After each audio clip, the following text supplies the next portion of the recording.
What's happening, road dogs and highway hounds? And we're live. We're live. Yeah, so show off my shirt, move my hair, meet Dick. Dick is a Bears fan.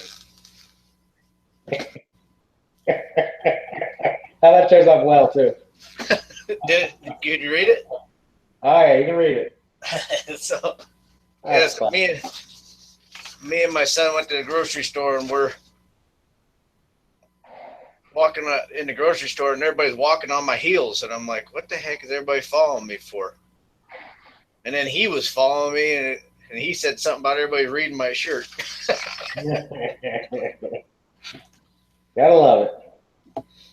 Oh, so you want to let's send each other a Litecoin just for whatever. You've got Loaf Wallet, LOAF, like a loaf of bread wallet. That's the iPhone app. And then I've got from Android, I've got a little app that looks like this. That's hard to see. Is it? Yeah, I saw last time I did the video, I was just putting the cell phone up there for like 2 seconds and you couldn't see it. But how about now? Okay, a little L. Yeah, a little Litecoin thing.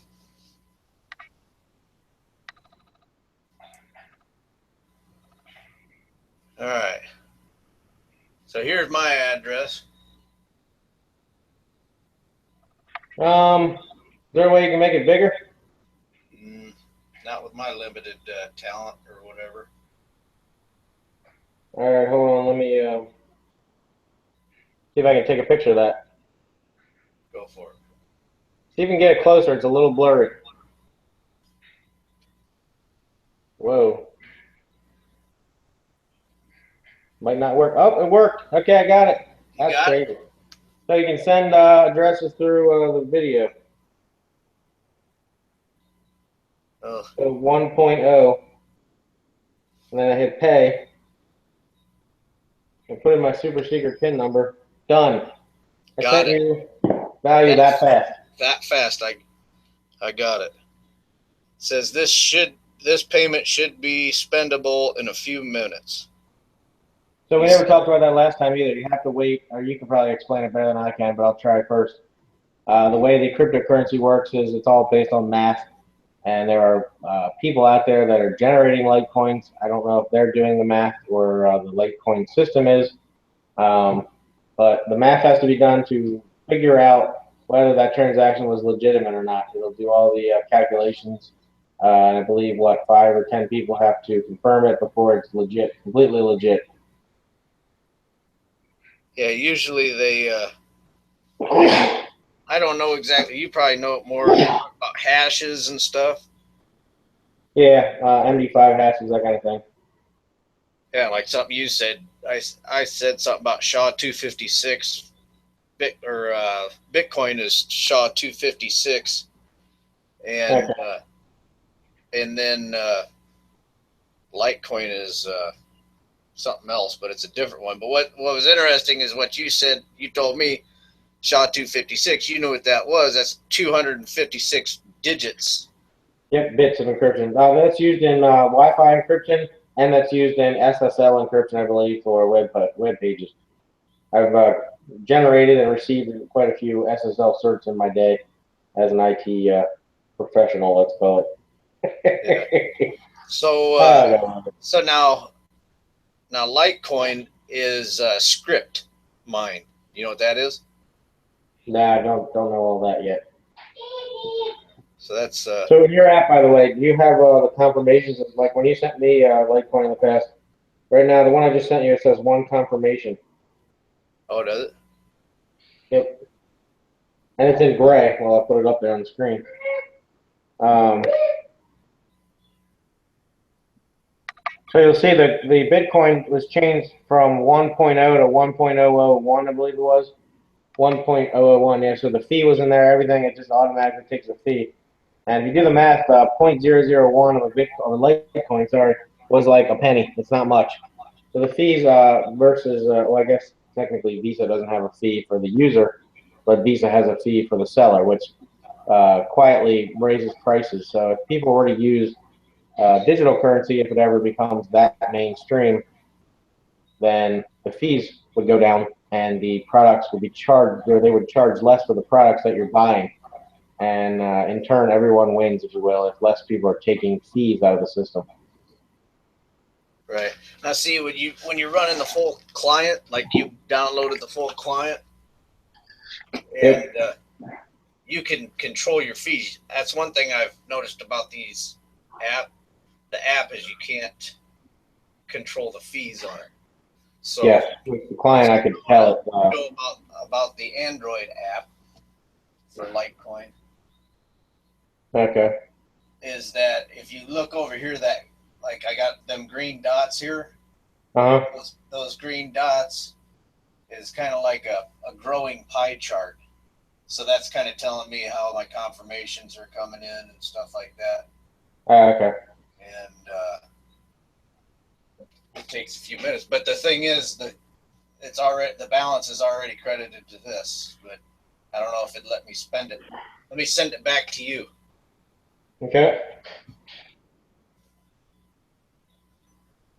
So my address is. All right, now let me see here.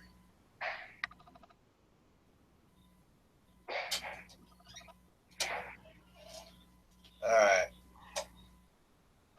Dang it.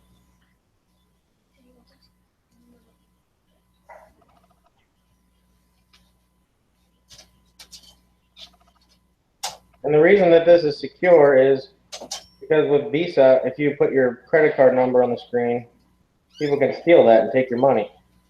With Litecoin, I gotta stop moving. Wait, blurring. That blurring thing is not letting me. Actually, I got your address in here. Okay. So the reason that Litecoin is more secure, I've learned, is because you can only send money to someone. They request the money. So I just put my receipt address up on the screen there, and I'm requesting, or not really requesting, just showing the address. Here's the mailing address to send money, basically, digital mailing address. So anyone in the world can send money to that address if they have the address. That simple. So there's no worry about putting that on the screen because people can't take from it. They can only push to it. Right. So anyway, I thought that'd be something fun to do or whatever. I can't send it back to you because it got that blur effect going on here.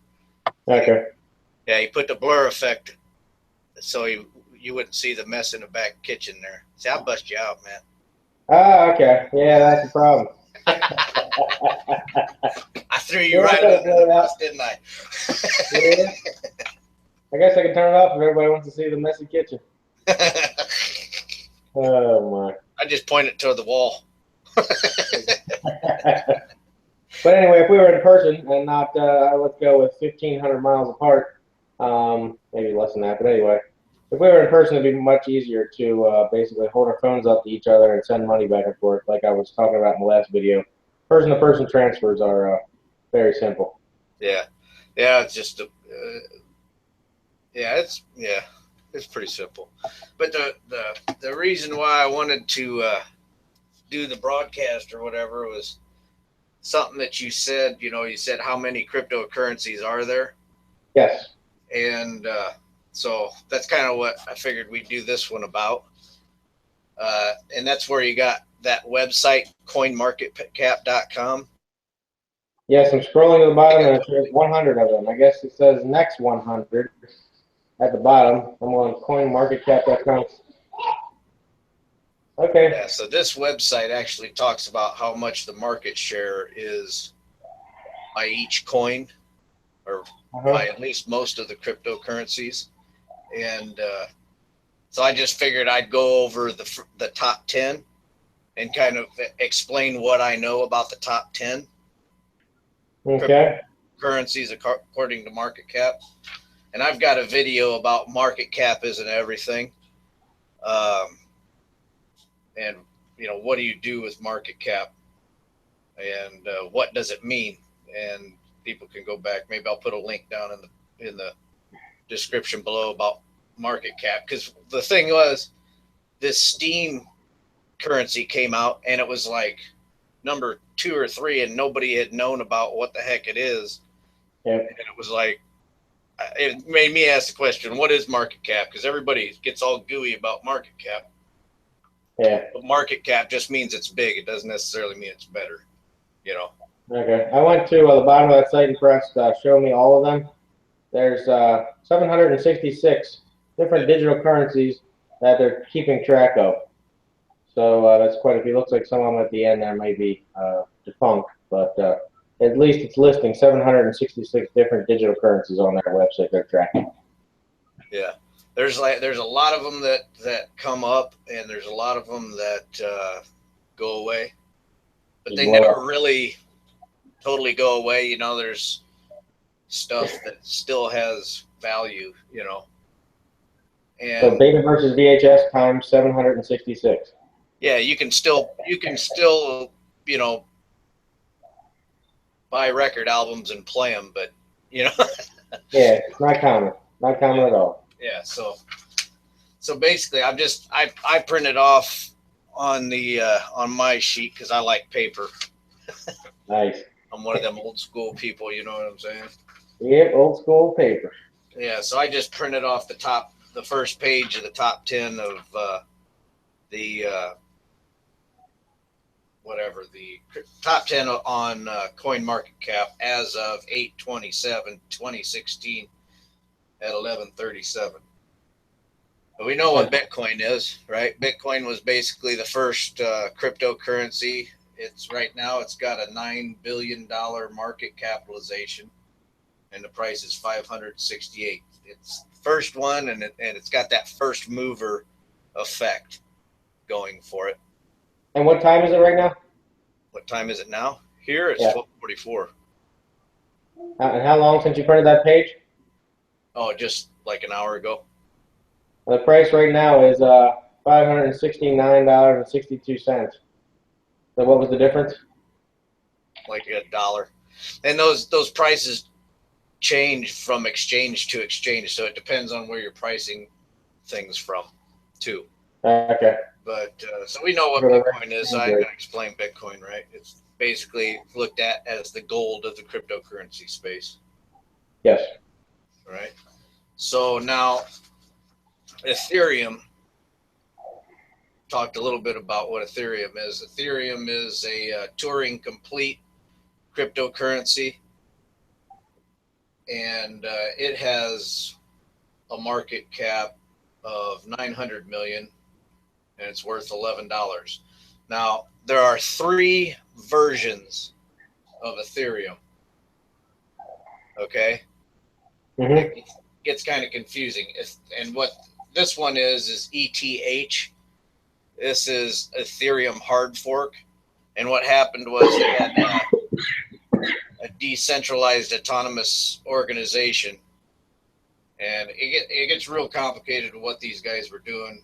But there's smart contracts and money doing, you know, whatever they wanted it to do. It's totally programmable money. They look at it as a world computer. And the big thing was the code was the law. And then whoever was designing the code for the DAO did a half-assed job, and somebody hacked the DAO, and 60 million, I can't remember, I think it's $60 million just vanished off of this smart contract platform. So they forked the blockchain, and then that created number 5, Ethereum Classic, on the market capitalization. All right. Okay, because the miners, some of them were irked off because they feel like the code was the law, and the hacker didn't break the code. He just found a loophole in the law and exposed that loophole and enriched himself with $60 million. Wow. So, crazy. So Ethereum Classic people are like protesting against the Ethereum hard fork people, saying, no, the code is the law, and the guy did it. He did it fair and square. He should be able to keep it. So now you've got a schism among the Ethereum people. Rob the bank. Right. And then I also talked to you last time about how Ethereum was released, and this is why I don't like Ethereum.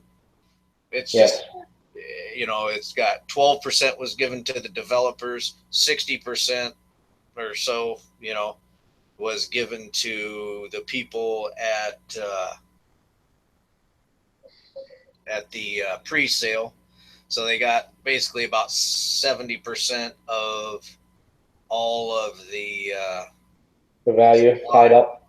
Yeah, they give, and then I think there's like 15 million that was given for the people, the latecomers, like you and me or whatever, to fight over. And another thing to point out is that they, at that pre-sale, Joseph Lubin, the chief operating officer there, the former Goldman Sachs employee, the former Wall Street hedge fund manager, he also has control of $60 million in Bitcoin, or 60, I can't remember how many Bitcoin he's got, but he got a ton of Bitcoin. And if you know anything about hedge fund managers, they're master market manipulators and stuff like that. So in my estimation, I think I don't trust Ethereum for that reason. Plus, the community is so screwed up. And Vitalik is a really smart kid. The guy who created it, he was one of the people in the early days that everybody looked to as a Bitcoin expert. And then he went off and started this Ethereum, which I think he should have just stayed and made Bitcoin better and developed something like Rootstock, rsk.co, which basically makes Bitcoin Turing complete. Okay. So basically, Bitcoin with this side chain thing can do what Ethereum can do. So Bitcoin has a Bitcoin association, but it doesn't have a company surrounding it, backing it up. Ethereum does. Okay. There is a company associated with Ethereum, so it is centralized. And Vitalik, this kid, he comes and he runs to the exchanges when the DAO got hacked, and he's told them to stop trading Ethereum because people were getting out. So he wanted to control its centralization. There's a lot of centralization in Ethereum and Hero. The same thing happens with the market. The federal government tells them to. Well, I guess if things go bad on the stock market, they shut the whole thing down and let everybody cool off. That's happened in the past before too. You're right. So the human factor comes, and they don't just let it play out. They try to control things and not let it bleed so fast, if you will. If like in 9/11, I believe they shut down the stock market that day. People were hopping out like mad. Yeah, and that's Ethereum is a centralized thing. There's a lot of centralization. When the DAO got hacked, they forked it so that the people who lost their $60 million can get their $60 million back. And so that created a schism. And now there's two different Ethereums. And actually, there's three different Ethereums because there's EXP that was a fork in the beginning of it. So there's actually three Ethereums out there that people are unwilling to let die. And then I guess they also are going to move into, in time, they're going to move into a proof of stake form of mining, which is basically like the rich control the proof of stake. You have proof of work, which is what Bitcoin and Litecoin are. Okay, so it hashes the transactions or something like that. I don't know if my terminology is right, but it calculates the transactions, and then and that work that they're doing rewards them with more Bitcoin. All right. Okay. And Litecoin. Now, Ethereum is a proof of work thing now, but it's going to go into a proof of stake. So it's going to be like the stakeholders are going to get more or something like that. I don't know. It's just screwy. It's basically ruled by the rich. But that's what Ethereum is. Do we have any live viewers yet? Yeah, there is one. There you go. Maybe that person can answer. Yeah, and I don't know how to see who it is, but hello. Now, and I wish I could get. I was going to have Adam Meister. I tried to get a hold of him and see if he was going to be on it. But, I just wing it. I don't plan nothing. So, but Right. now Ripple is another centralized deal that was going to be the next big thing a few years ago, and then the centralized nature of Ripple. There was like the CEO of it Mm-hmm. dumped all of his Ripple, Uh-huh. and so And now Ripple right now is worth a half of a cent. oh, that's a problem. Yeah. Well, but there seems to be activity going on with Ripple, but I don't know much about it. But it's another centralized thing like Ethereum is. So that it's a centralized thing that actually like Microsoft or something. There's a lot of big companies in both Ethereum and Ripple, and they're basically catering to the big banks Okay. with these two things. Okay, so those are the top five basically covered. Ethereum Classic is number 5, and then Steam number 6. You see that? Yes. So Steam is basically it's kind of like a Reddit for that's using the blockchain in some way, shape, or form. And I'm not real clear on it, but one thing I know is there's a lot of shady things about it. All right, I got everything side by side here. It's a really cool concept in that like content producers can get paid rather than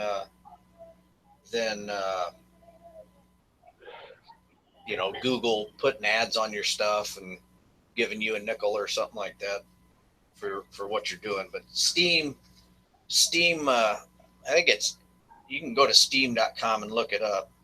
STEEM for people that don't know. Right. And I actually created an account there, but I'm not doing this to make money. And so I'm not interested in it. I just don't like learning all the new ones that come out. Yeah. But then I don't see 766 of them lasting forever. I'm assuming that eventually a lot of them will die off and say, okay, forget it. Ours didn't work. Our fork of the code didn't work. We're going to go back with another bigger company like Bitcoin or whatnot.